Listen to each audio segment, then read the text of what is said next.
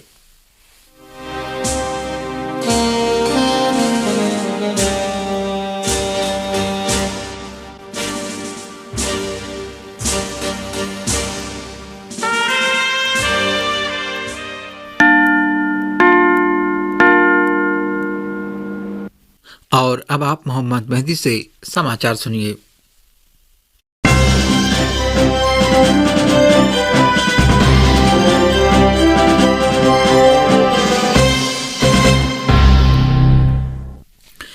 बिस्मिल्लाहिर्रहमानिर्रहीम। सबसे पहले आज के मुख्य समाचारों का सारांश।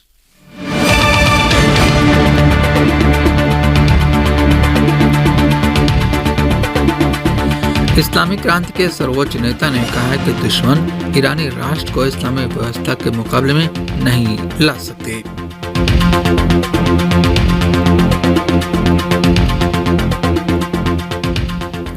अमेरिका ने कहा है कि भारत में अल्पसंख्यकों पर हमलों का कुछ सरकारी पदाधिकारी समर्थन कर रहे हैं।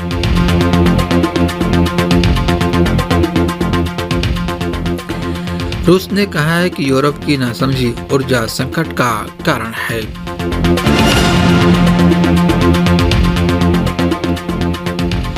नफ्ताली बेनेट ने कहा है कि इसराइल बिखरने और अब आप विस्तार से समाचार सुनिए।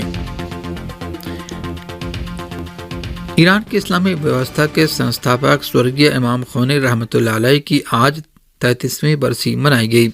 इस अवसर पर इस्लामी क्रांति के सर्वोच्च नेता आयतुल्लाह उज़्मा सैयद अली ख़ामेनी ने स्वर्गीय इमाम खुमैनी रहमतुल्लाह अलैह के मज़ार में आयोजित विशेष कार्यक्रम में कहा, दुश्मन ईरानी राष्ट्र को इस्लामी व्यवस्था के मुकाबले में नहीं ला सकते। कोरोना के 2 वर्ष बाद स्वर्गीय इमाम खुमैनी रहमतुल्लाह अलैह के मज़ार पर आयोजित विशेष कार्यक्रम में इस्लामी क्रांति के सर्वोच्च नेता ने भारी जनसमूह को संबोधित करते हुए कहा, निश्चित रूप से आज धर्म और क्रांति की ओर लोगों का रुझान क्रांति के आरंभ से अधिक है। उदाहरण स्वरूप पेश किया। इस्लामी क्रांति के सर्वोच्च नेता ने जनरल कासिम सुलेमानी के टुकड़े टुकड़े हो चुके पार्थिव शरीर के दफन समारोह में लाखों की संख्या में लोगों की उपस्थिति और इसी प्रकार आयतुल्लाह साफी गुल पैगानी और आयतुल्लाह बहजत जैसे महान धर्मगुरुओं की शव यात्रा में लोगों की भारी उपस्थिति की ओर संकेत किया और कहा कि इन हस्तियों की शव यात्रा में लोगों की भारी उपस्थिति धर्म, धार्मिक हस्तियों, जिहाद और प्रतिरोध के प्रति लोगों की आस्था की सूचक है। इस्लामी क्रांति के किया और कहा, इन गद्दार सलाहकारों ने न केवल अपने देश से गद्दारी की है बल्कि वे अमेरिकियों से भी गद्दारी कर रहे हैं, क्योंकि उन चुराया था और चोरी का माल वापस लेना चोरी नहीं है। इस्लामी गणतंत्र ईरान ने कहा है कि अगर अमेरिका या यूरोपीय देशों ने अंतर्राष्ट्रीय परमाणु एजेंसी IAEA में तेहरान के खिलाफ कोई भी कार्रवाई की तो फौरन जवाबी कदम उठाया जाएगा। ईरान के विदेश मंत्री हुसैन अमीर अब्दुल्लाहियान ने शुक्रवार को यूरोपीय संघ के विदेश नीति प्रभारी जोसेफ बोरेल से टेलीफोनिक बातचीत में कहा कि बोर्ड ऑफ गवर्नर्स की बैठक से एक दिन पहले IAEA के प्रमुख का इसराइल दौरा एजेंसी की निष्पक्षता को प्रभावित करने वाला कदम है। उन्होंने कहा कि अमेरिका और 3 यूरोपीय देशों की ओर से IAEA में ईरान के खिलाफ प्रस्ताव लाने की कोशिश गैर सार्थक कदम है। इसके बाद परमाणु वार्ता बहुत जटिल हो जाएगी। उन देशों ने कोई भी कठोर राजनीतिक कदम उठाया तो ईरान फौरन जवाबी कदम उठाएगा। अमीर अब्दुल्लाहियान ने कहा कि तेहरान पूरी गंभीरता से परमाणु वार्ता को नतीजे तक पहुंचाने के लिए तैयार है और वियना वार्ता में स्थायी और मजबूत परमाणु समझौते के लिए कोशिश कर रहा है। उधर इसराइल के प्रधानमंत्री नफ्ताली बेनेट ने बयान दिया है कि ईरान को परमाणु हथियार प्राप्त करने से रोकने के लिए संख्यकों को सरकारी तौर पर निशाना बनाए जाने का मुद्दा उठाते हुए कहा है कि कुछ बड़े सरकारी ओहदेदार अल्पसंख्यकों पर हमलों का समर्थन कर रहे हैं। अमेरिकी अधिकारी ने 2021 में विश्व स्तर पर धार्मिक आज़ादी की स्थिति के बारे में रिपोर्ट जारी होने के बाद अपनी प्रतिक्रिया देते हुए कहा है कि भारत में कुछ ओहदेदार देश में लोगों और इबादतगाहों पर बढ़ते हमलों को न केवल नज़रअंदाज कर रहे हैं बल्कि इन हमलों का समर्थन भी कर रहे हैं। मानवाधिकार के लिए काम करने वाले अमेरिकी अधिकारी रिशाद हुसैन ने भी इस आशय का बयान दिया है। रॉयटर्स की रिपोर्ट के अनुसार इस रिपोर्ट में कहा गया है कि अल्पसंख्यक समुदाय के लोगों पर हमले, उनकी हत्या, उन्हें यातनाएं देना और धमकाना, इस तरह की घटनाएं भारत में पिछले साल बार बार हुई हैं। इन हमलों में गाय के नाम पर किए जाने वाले हमले भी शामिल थे। ब्लिंकन ने कहा कि भारत जैसे देश में जहां दुनिया की सबसे बड़ी जमहूरियत है और जहां बहुत सारे धर्मों के मानने वाले लोग रहते हैं, वहां भी हमने लोगों और उपासना स्थलों पर बढ़ते हमले देखे हैं।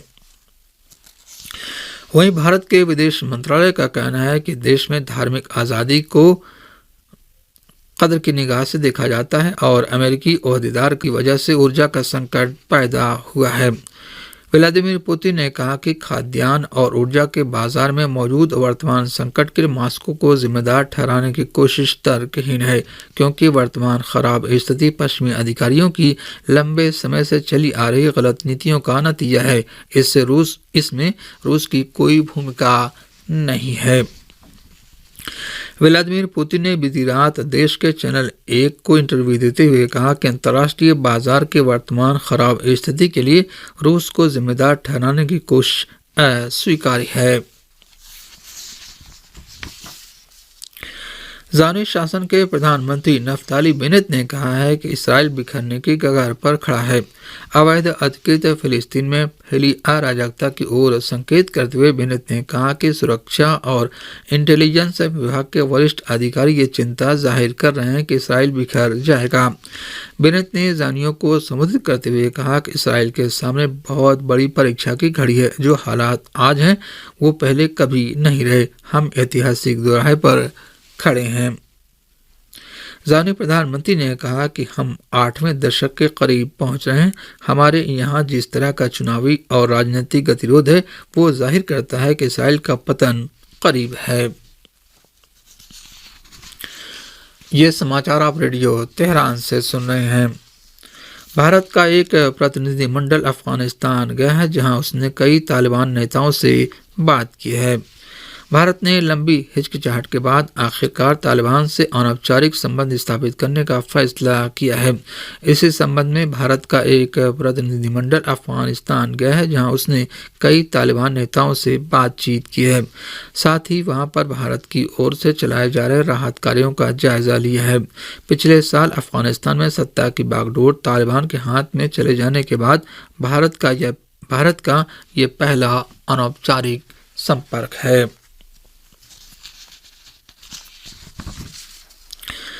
म्यांमार की सैन्य सरकार अपदस्थ नेता आंग सान सूची की पार्टी के एक पूर्व सांसद को मृत्युदंड देगी।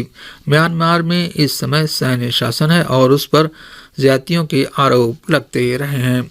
म्यांमार में फांसी की सज़ा को फिर से शुरू किया जा रहा है। ज्ञात रहे कि इस देश में आखिरी बार 1988 में मौत की सज़ा दी गई थी। पिछले 34 साल में अदालतों ने मौत की सज़ा देने से परहेज किया है, लेकिन म्यांमार की सैन्य सरकार फिर से इसे शुरू करने जा रही है। यमन में संघर्ष विराम की समय सीमा 2 महीना बढ़ाने पर सहमति हो गई, जिसका सुरक्षा परिषद ने स्वागत किया है। संयुक्त राष्ट्र संघ की सुरक्षा परिषद ने यमन में संघर्ष विराम की समय सीमा बढ़ाने पर बनने वाली सहमति का स्वागत किया है और सरकारों और संस्थाओं से अपील की है कि यमन की मानवीय सहायता के लिए आर्थिक मदद करें। सुरक्षा परिषद से जारी होने वाले बयान में कहा गया है कि हम संघर्ष विराम का समय बढ़ाने की सहमति का स्वागत करते हैं और संबंधित पक्षों की मेहनत को सराहते हैं, जिसके नतीजे में साफ नजर आने वाले नतीजे हासिल हुए हैं। बयान में कहा गया है कि संघर्ष विराम के कारण आम नागरिकों को होने वाली जानी नुकसान में भारी कमी आई है। और इसी के साथ रेडियो तेहरान से समाचार समाप्त हुए।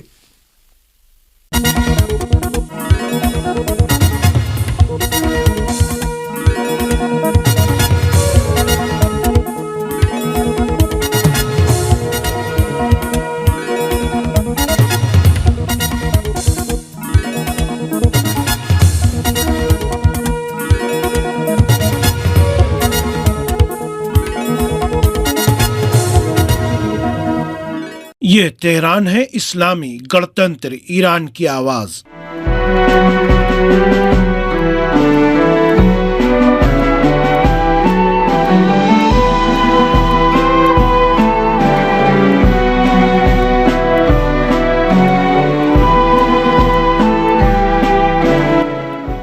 दोस्तों, मैं हूं रविश जैदी और आपका स्वागत है राजनैतिक चर्चा के दैनिक कार्यक्रम में।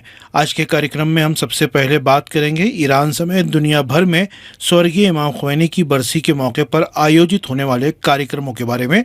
इमाम बा इल्हाम इलाही। और फिर बात करेंगे स्वर्गीय इमाम ख़ुमैनी रहमतुल्लाह अलैह की नज़र में इस्लामी क्रांति की सफलता में महिलाओं की भूमिका के बारे में। और अंत में चलेंगे भारत, जहां कश्मीर में इमाम ख़ुमैनी रहमतुल्लाह अलैह की बरसी के मौके पर आयोजित हुए प्रोग्रामों के बारे में हमारे संवाददाता आपको बताएंगे।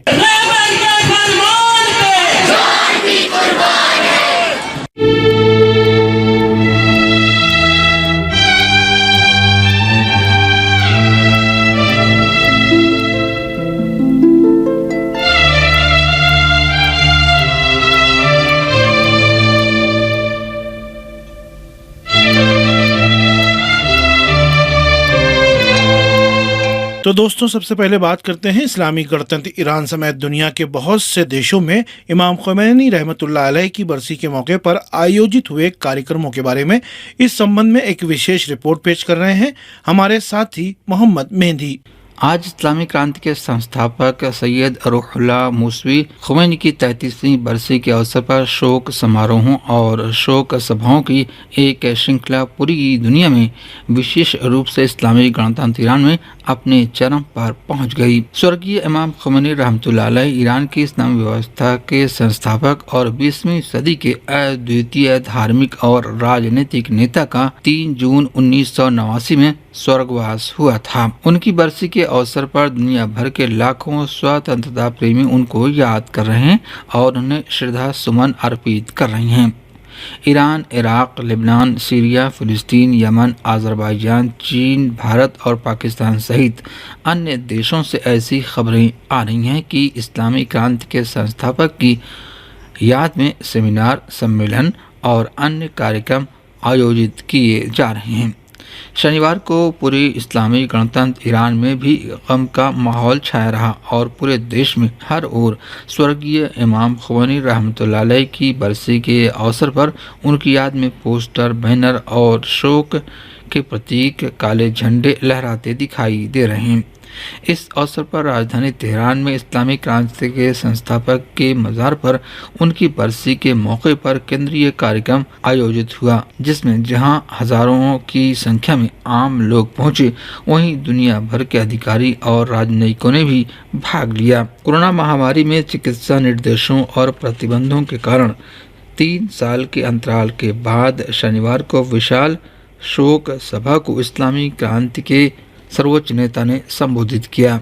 इमाम बा इल्हाम इलाही, हकीकतन बा इल्हाम इलाही, आयतुल्लाह उस्मा सैयद अली खamenei ने इस अवसर पर अपने संबोधन में कहा कि इमाम ख़ोमेनी इस्लामी लोकतंत्र की आत्मा हैं।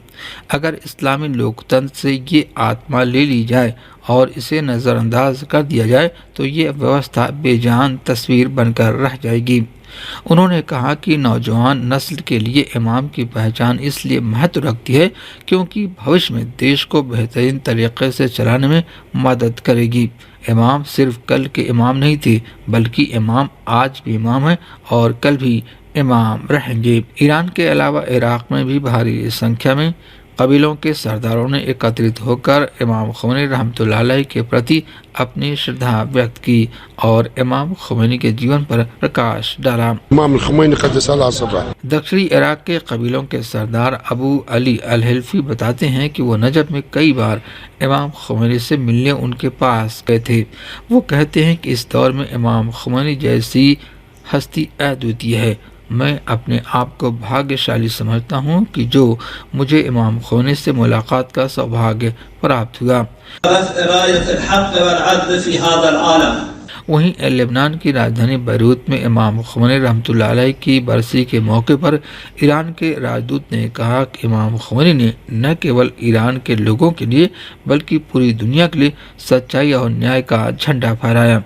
आज दुनिया में बहुत सारे ऐसे कमज़ोर देश हैं जिन्होंने इमाम ख़ोमेनी को अपना आदर्श मानते हुए इतना साहस पैदा कर लिया है कि वे आज किसी भी जुल्म के सामने घुटने नहीं टेक रहे और अत्याचारियों का डटकर मुकाबला कर रहे हैं।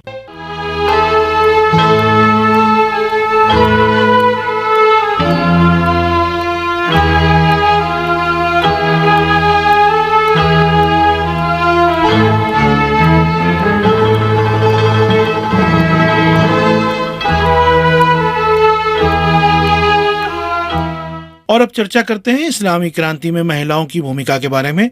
इस्लामी क्रांति के आरंभ में ही इमाम ख़ोमेनी ने समाज में महिलाओं की भूमिका की एक नई परिभाषा दी है। इस बारे में एक रिपोर्ट पेश कर रही हैं IRIB की संवाददाता ज़ैनब हमारे साथी अहमद अब्बास की आवाज़ में। ईरान की इस्लामी क्रांति से पहले के दिनों में पेरिस के नोफेल्लोशातों में कई पत्रकार लगातार इस प्रयास में थे कि इमाम ख़ोमेनी रहमतुल्लाह अलैह से मालूम करें कि इस्लामी क्रांति के बाद ईरान में महिलाओं की भूमिका और स्थिति क्या और कैसी रहेगी, क्या हिजाब ज़रूरी होगा, इसी तरह और भी कई सारे सवाल।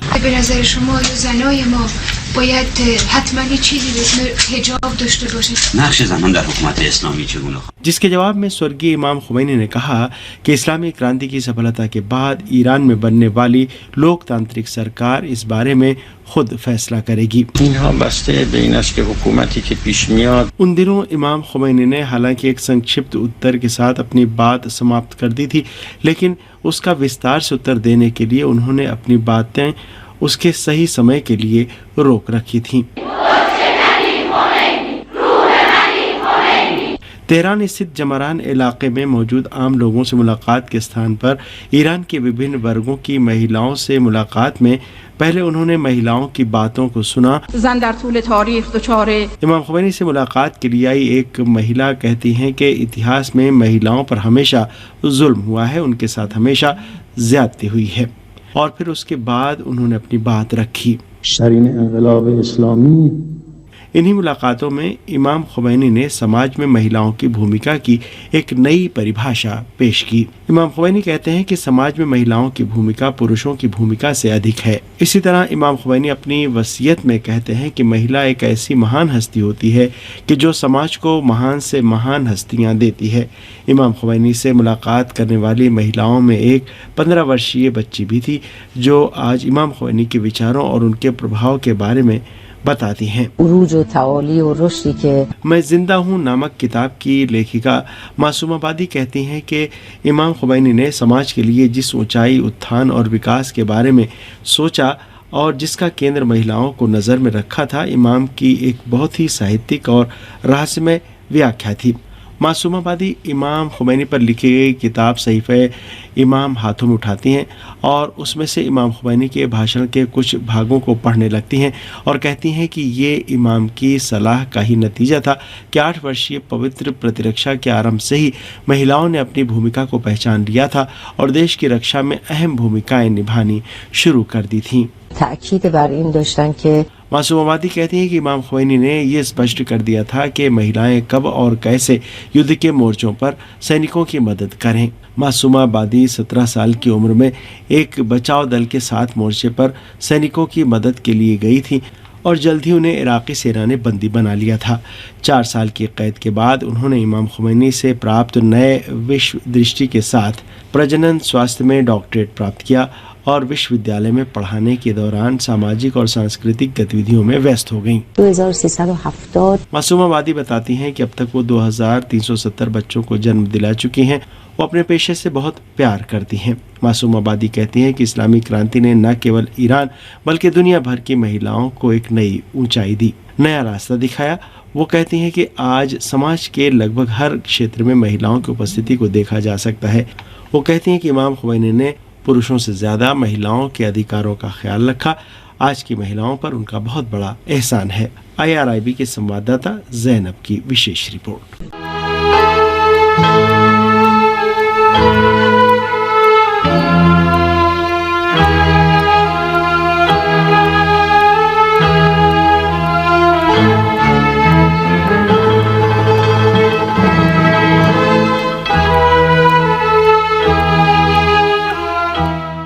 और अब रुक करते हैं भारत का और बात करते हैं इस्लामी क्रांति के संस्थापक स्वर्गीय इमाम खुमैनी रहमतुल्लाह अलैह की बरसी के मौके पर। जहां पूरे भारत में शोक सभाओं का आयोजन हुआ, वहीं कश्मीर में भी कई बड़ी शोक सभाओं का आयोजन हुआ जिसमें भारी संख्या में लोगों ने भाग लिया। इस बारे में विस्तार से जानकारी दे रहे हैं श्रीनगर से हमारे संवाददाता सिप्ते मोहम्मद हसन। विश्व भर की इस्लामी जनता के साथ साथ भारत प्रशासित जम्मू कश्मीर में भी इमाम खुमैनी रिज़वानुल्लाह अलैह की 33वीं बरसी के अवसर पर उन्हें श्रद्धांजलि अर्पित करने के लिए विभिन्न सभाएं आयोजित हुई जिसमें भारी संख्या में लोगों ने भाग लिया। इन सभाओं में धार्मिक और इंटेलेक्चुअलों ने कहा कि आज से 33 वर्ष पहले इमाम खुमैनी रिज़वानुल्लाह अलैह ने जिस इनकलाब की बुनियाद डाली, आज उसके फायदे से पूरे इस्लामी जनता फायदा उठा रहे हैं। उन्होंने कहा कि इमाम खुमैनी रिज़वानुल्लाह अलैह के इनकलाब ने ही लोगों को जालिम के सामने उठ खड़ा होने का सलीका सिखाया। धार्मिक नेताओं ने इस अवसर पर कहा, इमाम खुमैनी की तजदीद करने के लिए जितने भी प्रोग्राम मुनअक़िद हो सकते हैं, हम इमाम खुमैनी क़द्दसल्लाहु नफ़्सहु ज़किया का जो हक है हम पर, हम उसको अदा नहीं कर सकते। इस्लामी गणतंत्र ईरान के पक्ष में भी जोरदार नारे बुलंद किए गए।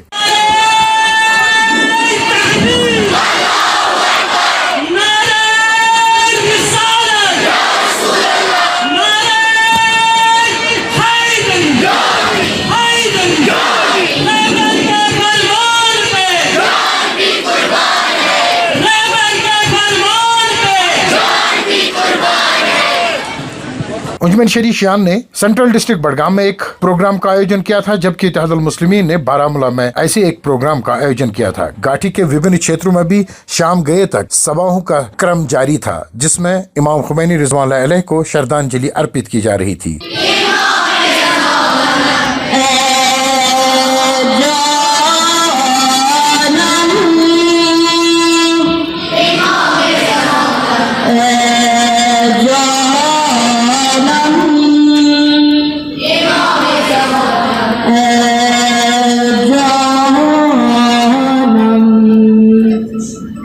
धार्मिक नेताओं ने लोगों पर बल दिया कि इमाम खुमैनी रिज़वानुल्लाह अलैह ने जो राह उनके लिए रखी है उस पर वो कारबंद रहे। उन्होंने कहा कि अगर हमें सफल पूर्वक साबित होना है तो इमाम खुमैनी रिज़वानुल्लाह अलैह ने जो लक्ष्य हमें दिया है हमें उसे प्राप्त करना होगा। इस अवसर पर धार्मिक नेताओं ने विश्व के इस्लामी जनता पर भी बल दिया कि वो एकता के साथ आगे बढ़े। उन्होंने कहा कि फलस्तीन हो या कश्मीर हो या अन्य जहाँ भी नरसंहार हो रहा है, अगर मुस्लिम जनता एकजुट होगी तो इसका मुकाबला किया जा सकता है। उन्होंने यमन में भी नरसंहार पर खेद प्रकट किया। इस अवसर पर लोगों का जज्बा दीदा नहीं था। Sipti Mohammad Hasan, radio Tehran, Srinagar. श्रोताओं, राजनीतिक चर्चा का दैनिक कार्यक्रम अब यहीं समाप्त होता है।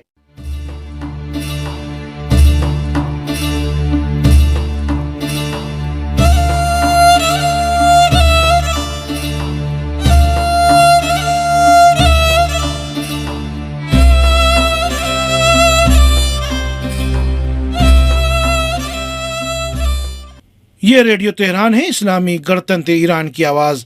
दोस्तों, हमारी आज की सभा का अंतिम कार्यक्रम होगा उज्जवल भविष्य, लेकिन उससे पहले प्रस्तुत है स्वर्गीय इमाम खुमैनी रहमतुल्लाह अलैह की 33वीं बरसी के मौके पर एक विशेष कार्यक्रम।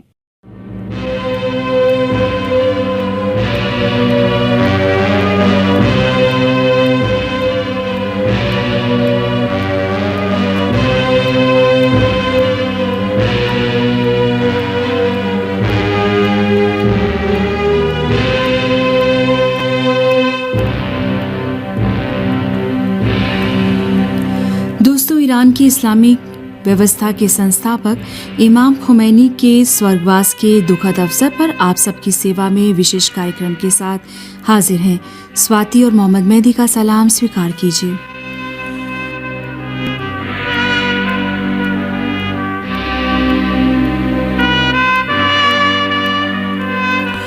दोस्तों, स्वर्गीय इमाम खुमैनी रहमतुल्लाह अलैह वो महान हस्ती थे जिन्होंने ईरान की इस्लामी व्यवस्था की बुनियाद रखी, और ये व्यवस्था आज पूरी दुनिया विशेषकर मजलूम व स्वतंत्र राष्ट्रों के लिए आदर्श बन चुकी है।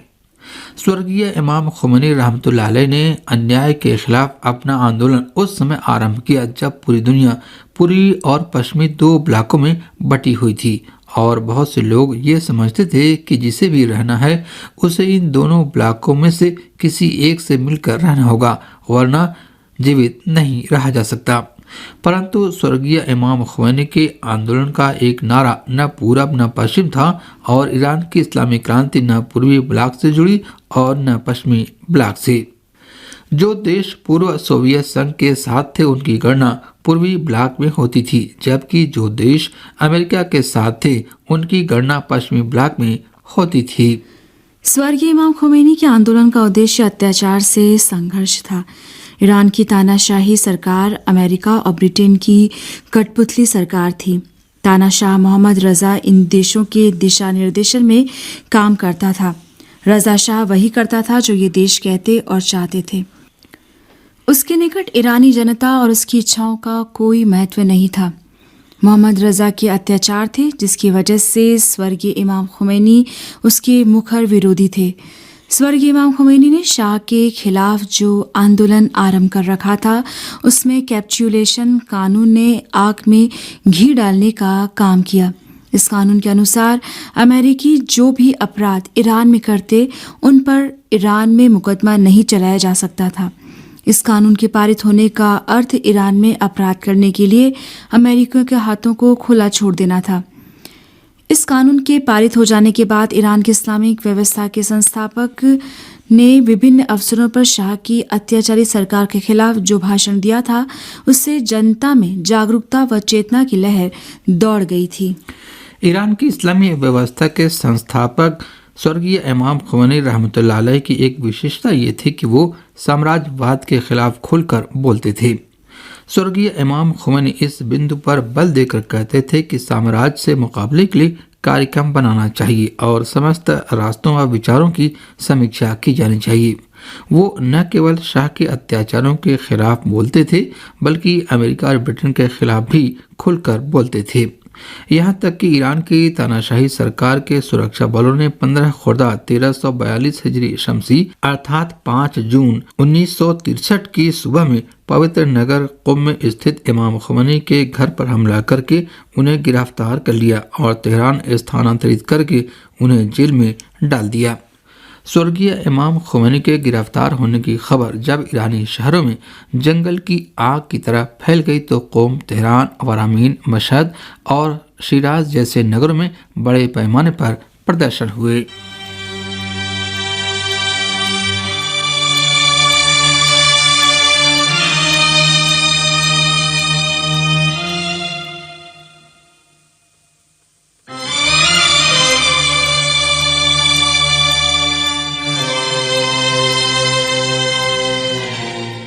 शाह स्वर्गीय इमाम खुमैनी के अस्तित्व को अपनी तानाशाही सरकार के लिए सबसे बड़ा खतरा समझता था और वह यह समझता था कि अगर इमाम खुमैनी ईरान में रह गए तो हमारी सरकार का तख्ता पलट सकता है। इसीलिए उसने इमाम खुमैनी को सबसे पहले तुर्की निष्कासित किया, फिर वहां से उन्हें कुछ समय के बाद इराक के पवित्र नगर नजफ और फिर वहां से फ्रांस निष्कासित कर दिया। परंतु जागरूकता व चेतना की जो लहर उठ चुकी थी उसे इमाम खुमैनी को गिरफ्तार और निष्कासित करके समाप्त नहीं किया जा सकता था।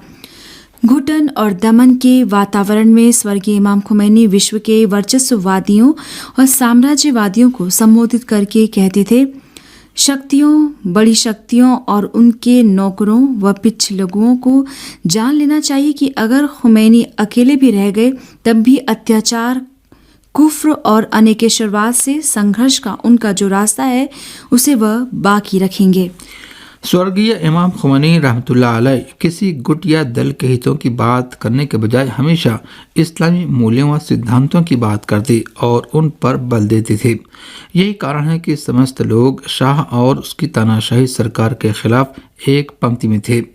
इस संबंध में स्वर्गीय इमाम खुमैनी स्पष्ट शब्दों में कहते थे, हमारा दायित्व है कि हम अन्याय व अत्याचार के मुकाबले में डट जाएं। हमारी जिम्मेदारी यह है कि हम अत्याचार से संघर्ष करें, उसका विरोध करें। हमें इस बात से नहीं डरना चाहिए कि कहीं हम नाकाम न हो जाएं। पहली बात तो यह है कि हम विफल व नाकाम नहीं होंगे, ईश्वर हमारे साथ है। और दूसरी बात यह है कि अगर थोड़ी देर के लिए मान भी लें कि हम विफल हो जाएंगे तो ये विदित विफलता होगी और आध्यात्मिक रूप से हम विफल नहीं होंगे। और आध्यात्मिक सफलता इस्लाम के साथ है, मुसलमानों के साथ है और हमारे साथ है।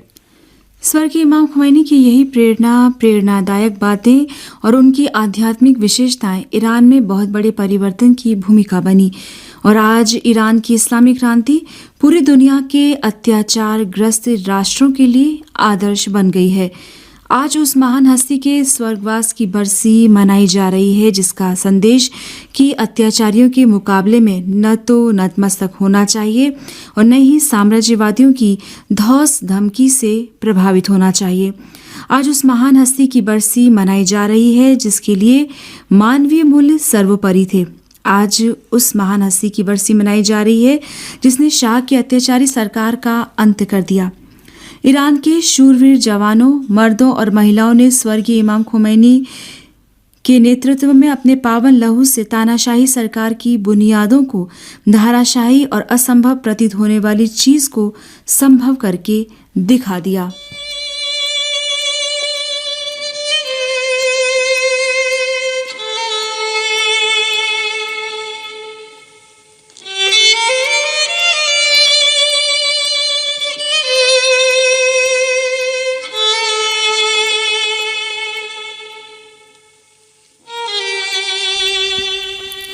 स्वर्गीय इमाम खुमैनी रहमतुल्लाह अलैह ने न केवल ईरान से शाह की अत्याचारी सरकार का अंत कर दिया बल्कि ईरान में अमेरिका और ब्रिटेन के प्रभाव को भी खत्म कर दिया। आज अमेरिका और ब्रिटेन ईरान की इस्लामी व्यवस्था से जो दुश्मनी कर रहे हैं उसकी एक वजह यह है कि 43 साल या इस्लामी क्रांति की सफलता से पहले ये देश ईरान के तानाशाह को अपना सेवक समझते थे। ईरान की राष्ट्रीय संपत्ति को वे लूट रहे थे। ईरान को वे अपना उपनिवेश समझते थे। ईरान की राष्ट्रीय संपत्ति पर अपना जन्मसिद्ध अधिकार समझते थे। आज इन्हीं वर्चस्ववादी देशों ने इस्लामी जगत के देशों को एक दूसरे का दुश्मन बना रखा है और इनके इस कार्य का परिणाम यह निकला था कि इनमें से कुछ देशों को अपने हथियार बेच रहे हैं और इन्हीं हथियारों से निर्दोष मुसलमानों की हत्या हो रही है। यमन में जो कुछ हो रहा है उसे इसी परिप्रेक्ष्य में देखा जा सकता है। ईरान के इस्लामी व्यवस्था के संस्थापक स्वर्गीय इमाम खुमैनी रहमतुल्लाह अलैह की एक विशेषता ये थी कि वो फिलिस्तीन और फिलिस्तीनियों के समर्थन और मस्जिदुल अक्सा की आज़ादी पर बहुत बल देते थे। स्वर्गीय इमाम खुमैनी रहमतुल्लाह अलैह ने रमज़ान महीने के अंतिम शुक्रवार को कुद्स दिवस के रूप में मनाए जाने का ऐलान किया था और 43 वर्षों से अधिक समय से हर साल रमज़ान महीने के अंतिम शुक्रवार को पूरी दुनिया में फिलिस्तीनियों और मस्जिदुल अक्सा के समर्थन में रैलियां निकाली जाती हैं और इन रैलियों में बहुत से गैर मुसलमान भी भाग लेते और अमेरिका और इसराइल के खिलाफ नारे लगाते हैं। दुनिया की साम्राज्यवादी शक्तियां युद्ध और हिंसा में ही अपना हित देखती है। अगर वे इस्लामी देशों को एक दूसरे का दुश्मन व विरोधी न बनाती तो वे अपने हथियारों को कहाँ और किसे बेचती। आज फारसी खाड़ी के कुछ देश वर्चस्ववादी देशों के युद्धक विमानों, हथियारों, मिसाइलों और दूसरे संसाधनों की मंडी बने हुए हैं। दूसरे शब्दों में फारस खाड़ी के देशों की मंडियों की वजह से हथियारों का निर्माण करने वाली साम्राज्यवादी देशों की कंपनियां चल रही हैं। दूसरे शब्द में वर्चस्ववादी शक्तियों ने फारस की खाड़ी के देशों को अपना डेयरी फार्म बना रखा है। ईरान के इस्लामी व्यवस्था के संस्थापक समस्त मुसलमानों से एकता का आह्वान करते थे। अगर दुनिया के समस्त मुसलमान एकजुट हो जाते तो फिलिस्तीन जैसी समस्या का समाधान बहुत पहले हो चुका होता। अगर दुनिया के मुसलमान एकजुट हो जाते तो आज फारस की खाड़ी के कुछ देश साम्राज्यवादी देशों के हितों की मंडी न बनते। ईरान की इस्लामी क्रांति के सफल होने से पहले तक बहुत से मुसलमान और गैर मुसलमान यह सोचते थे कि इस्लाम धर्म को आदर्श नहीं बनाया जा सकता, परंतु ईरान की इस्लामी क्रांति स्वर्गीय इमाम खुमैनी के मार्गदर्शन में सफल हुई और उन्होंने इस्लामी मूल्यों को समाज में लागू करके बता दिया कि इस्लाम एक सामाजिक धर्म है और उसकी शिक्षाओं पर अमल करके इंसान अपने जीवन को लोक परलोक में सफल बना सकता है।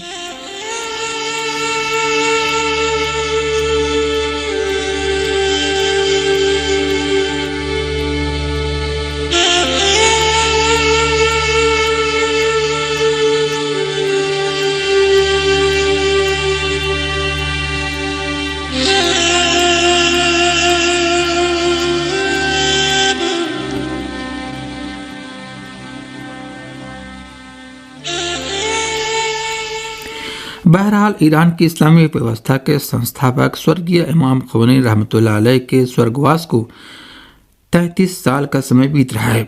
आज उनकी मज़ार पर लाखों ईरानी और गैर ईरानी जमा हैं और हर साल लोग उनकी मज़ार पर इसी प्रकार एकत्रित होते और उनके मार्ग पर चलने की प्रतिज्ञा करते हैं। स्वर्गीय इमाम खुमैनी रहमतुल्लाह अलैह आज हमारे बीच नहीं हैं, परंतु उनकी शिक्षाएं व आकांक्षाएं हमारे मध्य हैं और लोगों के दिलों में वे हमेशा जिंदा रहेंगी। आज उनकी मज़ार पर जहां लाखों ईरानी जमा हैं, वहीं हज़ारों विदेशी भी जमा हैं और विदेशियों का जमा होना इस बात का परिचायक है कि स्वर्गीय इमाम खुमैनी रहमतुल्लाह अलैह के विचार व शिक्षाएं देश की सीमा के अंदर सीमित नहीं हैं और वे दूसरे देशों तक पहुंच गई हैं और वहां उन्होंने बहुत से लोगों को प्रभावित किया है और ये वो चीज़ है जिससे विश्व की साम्राज्यवादी शक्तियां चिंतित व भयभीत हैं और वे ईरान की इस्लामी क्रांति और उसके मूल्यों व शिक्षाओं को साम्राज्यवाद के मार्ग की सबसे बड़ी बाधा समझती हैं। इसलिए वे ईरान की इस्लामी व्यवस्था के खिलाफ नित नए षड्यंत्र रचती रहती हैं। तो दोस्तों, आज के कार्यक्रम का समय यहीं पर समाप्त होता है और ईरान की इस्लामी व्यवस्था के संस्थापक के स्वर्गवास के दुखद अवसर पर एक बार फिर आप सबकी सेवा में श्रद्धा सुमन अर्पित करते हैं।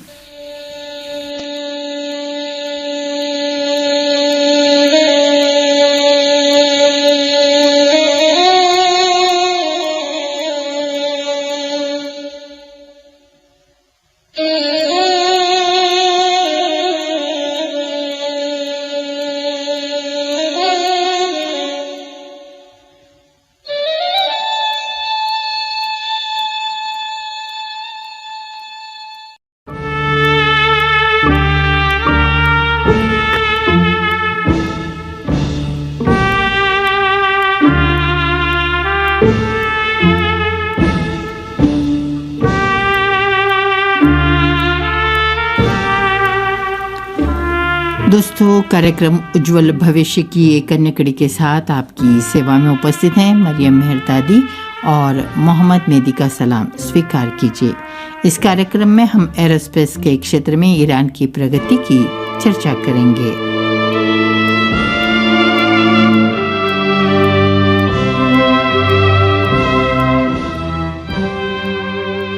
दोस्तों, पिछले कार्यक्रम में हमने बताया था कि परमाणु तकनीक के अलावा आज दुनिया में जिस क्षेत्र में सबसे ज़्यादा प्रतिस्पर्धा है और प्रगति और विकास में उसका महत्वपूर्ण योगदान है, वो है एरोस्पेस। विश्व प्रसिद्ध फोटॉन इंस्टीट्यूट के अनुसार ईरान एरोस्पेस प्रौद्योगिकी के क्षेत्र में उभरती शक्तियों में से एक है और अंतरिक्ष प्रौद्योगिकी के विकास के मामले में विश्व में 11वें स्थान पर है। अंतरिक्ष प्रौद्योगिकी ज्ञान और प्रौद्योगिकी का एक समूह है जो पृथ्वी और अन्य खगोलीय पिंडों के चारों ओर अंतरिक्ष का पता लगाने के लिए रोबोट और गैर रोबोटिक डेटा का अन्वेषण और अनुसंधान करता है। वैश्विक वैज्ञानिक समुदाय में अंतरिक्ष तकनीक के विस्तार के साथ ही अंतरिक्ष अर्थव्यवस्था के विकास पर भी जोर दिया जाता है। इस क्षेत्र के विशेषज्ञों का मानना है कि अंतरिक्ष धन पैदा करने का एक अवसर है और रोजगार सृजन भी प्रभावी हो सकता है।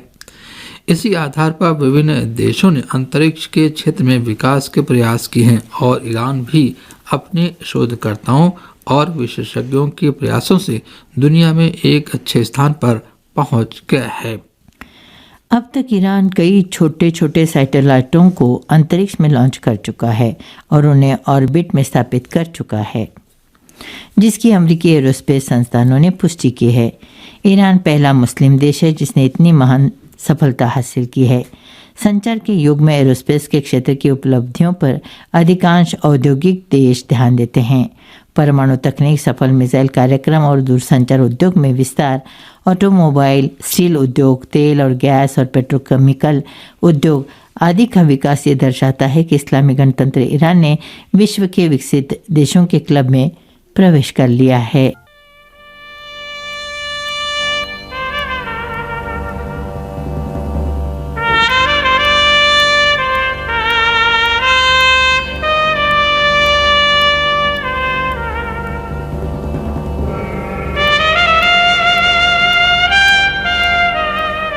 हालिया दशकों में ईरान ने जिस वैज्ञानिक क्षेत्र में अच्छी प्रगति की है उनमें से एक स्टेम सेल की तकनीक है। स्टेम सेल समस्त सेल्स की मां है और इसमें शरीर के किसी भी सेल में बदलने की क्षमता होती है। ये सेल्स खून, हृदय, तंत्रिका और कार्टिलेज सहित विभिन्न प्रकार के सेल्स में आत्म नवीनीकरण और अंतर करने की क्षमता रखते हैं। इसी प्रकार वे चोट या शरीर में जख्म की स्थिति में शरीर के विभिन्न टिश्यूज की मरम्मत में भी प्रभावी होते हैं और क्षतिग्रस्त टिश्यूज में प्रत्योपित किए जा सकते हैं, जिनमें अधिकांश सेल्स नष्ट हो चुके होते हैं और क्षतिग्रस्त सेल्स में बदलाव करके उनमें सुधार कर सकते हैं। स्टेम सेल की अनूठी क्षमता के कारण ये सेल्स आज बायोलॉजी और चिकित्सा विज्ञान का एक दिलचस्प विषय है। इस क्षेत्र में शोध से हमारी जानकारी में भी वृद्धि हुई है कि किस तरह से एक सेल से बनने वाला एक अंग कैसे बढ़ता है, और इससे भी महत्वपूर्ण बात यह है कि उस तंत्र को समझने में मदद मिली है जिसके द्वारा स्वस्थ सेल्स से क्षतिग्रस्त सेल्स को प्रतिस्थापित किया जा सकता है। तंत्रिका संबंधी रोगों और घावों के इलाज के लिए व्यापक शोध, क्षतिग्रस्त हृदय और हड्डी के टिश्यूज का उपचार, जले हुए अंगों और त्वचा के घावों का उपचार, आमाशय और इंसुलिन स्राव का उपचार और हड्डियों के गुर्दे या गर्भनाल रक्त के स्टेम सेल्स का उपयोग करते हुए बाकी सभी क्षतिग्रस्त टिश्यूज का उपचार संभव है। स्वास्थ्य के स्तर में वृद्धि और नई उपचार शैलियों की खोज में विश्व भर में लोगों की औसत उम्र में वृद्धि हुई है। इसके बावजूद पुरानी बीमारियां जो टिश्यूज और शरीर के अंगों को कमज़ोर कर देते हैं और इसी तरह से विरासत में मिलने वाली कैंसर से जुड़ी बीमारियां आज भी अनसुलझी चिकित्सा चुनौतियां हैं। स्टेम सेल और दवाओं के ज्ञान ने इन समस्याओं को दूर करने के लिए प्रभावी समाधान उपलब्ध कराए हैं। इन चमत्कारी सेल्स के बारे में विशेषज्ञ काफ़ी उत्साहित हैं जो शरीर में प्रचुर मात्रा में हैं। जो विभिन्न प्रकार के टिश्यूज की मरम्मत कर सकते हैं और उनका स्थान ले सकते हैं। ये सेल्स चिकित्सा विज्ञान में एक क्रांति ला रहे हैं और ये उतने ही प्रभावी हैं जितने कि एंटीबायोटिक्स और टीके बीमारी के इलाज और उन्मूलन में प्रभावी होते हैं।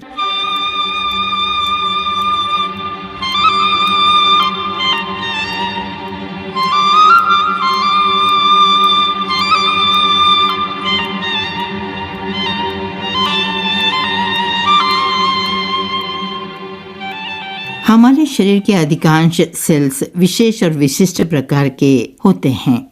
हृदय, फेफड़े, मांसपेशियां और खून आदि सेल्स, लेकिन स्टेम सेल चिन्हित नहीं होते हैं, जिसका अर्थ है कि उनमें अधिक स्टेम सेल या विभिन्न प्रकार की कोशिकाएं बनने की क्षमता होती है। स्टेम सेल असीमित संख्या में विभाजित हो सकते हैं और खराब होने वाले टिश्यूज की जगह ले सकते हैं। उनमें अन्य सेल्स की जगह लेने, शरीर को सुरक्षित रखने की क्षमता होती है। ये सेल्स विभिन्न प्रकार की कोशिकाओं में बदलने की अनूठी क्षमता रखता है, जिसके लिए ये प्रसिद्ध है।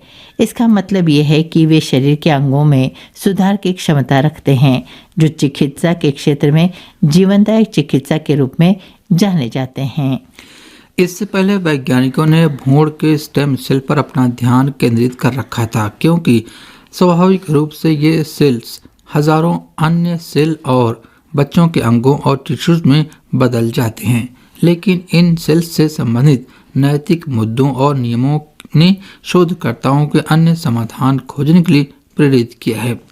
वर्तमान में ईरान स्टेम सेल विज्ञान और चिकित्सा के क्षेत्र में लिखे जाने वाले लेखों के मामले में इस्लामी देशों में पहले स्थान पर है। पूरी दुनिया में ईरान कई बीमारियों के उपचार में इसके इस्तेमाल में शीर्ष देशों में से एक है।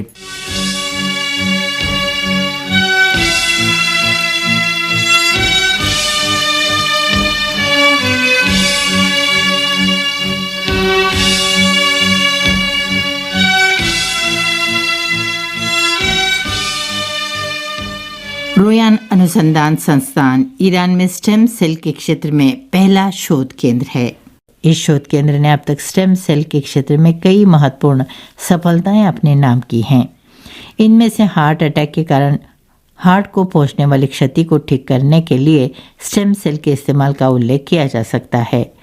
पहली बार आंखों के रेटिना के घावों को ठीक करने के लिए स्टेम सेल का इस्तेमाल, पहले निजी नवजात गर्भनाल रक्त बैंक की स्थापना रोयान अनुसंधान संस्थान की एक अन्य उपलब्धि है। इसी शोध के चलते इस अनुसंधान संस्थान में 2 क्लोन बछड़ों और 3 क्लोन बकरी के बच्चों ने जन्म लिया। दूध के दांतों के पल्प से स्टेम सेल निकालने वाला ईरान दुनिया का तीसरा देश है और ये काम सिर्फ अमेरिका और जापान जैसे देशों में ही किया गया है। Blood and cancer research institute के प्रमुख के अनुसार ईरान दुनिया के उन 1% देशों में से है जिन्होंने खून बनाने वाले स्टेम सेल के ट्रांसप्लांट की क्षमता हासिल कर ली है। वर्तमान में तुर्की, सऊदी अरब, रूस और ईरान के बाद स्वीडन और ऑस्ट्रिया जैसे कुछ यूरोपीय देश इस क्षेत्र में सक्रिय हैं।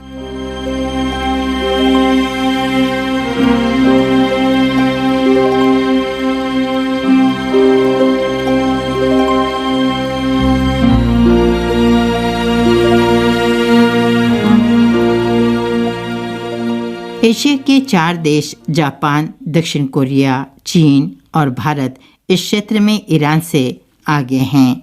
स्टेम सेल के क्षेत्र में ईरान की प्रगति के विषय पर एक इंटरव्यू में रोयान अनुसंधान संस्थान के वैज्ञानिक डॉक्टर हमीद गुराबी ने कहा था कि उन देशों की तुलना में कि जिन्होंने स्टेम सेल के शोध पर भारी बजट खर्च किया है, ईरान ने कम बजट के साथ अच्छी सफलता हासिल की है। ईरान ने इस क्षेत्र में ऐसे छात्रों का प्रशिक्षण किया है कि जिन्होंने दुनिया में नाम कमाया है। आनुवांशिकी और स्टेम सेल का विज्ञान उन्नत और जटिल विज्ञानों में से एक है, जिसमें ईरानी शोधकर्ता और वैज्ञानिक अन्य विज्ञानों के अनुरूप दुनिया के विकसित देशों के साथ कदम से कदम मिलाकर आगे बढ़े हैं। प्राप्त आंकड़ों के अनुसार ईरान स्टेम सेल के क्षेत्र में अग्रणी देशों में से एक है। तो दोस्तों, कार्यक्रम का समय समाप्त होता है, अनुमति दीजिए।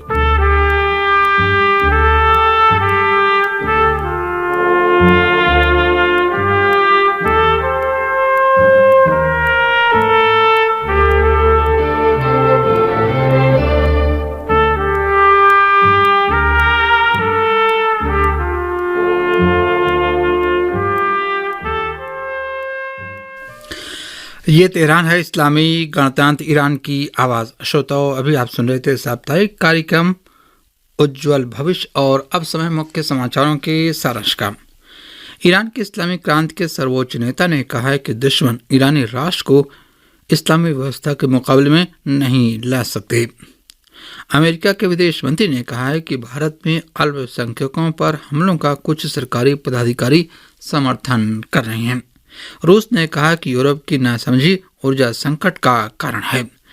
नेफ्ताली बेनेट ने कहा है कि इसराइल बिखरने की कगार पर है। तो श्रोताओं, इसी के साथ हमारा ये कार्यक्रम यहीं पर समाप्त होता है। शुभकामनाओं के साथ आपसे विदा चाहते हैं। खुदा हाफिज, शुभ रात्रि।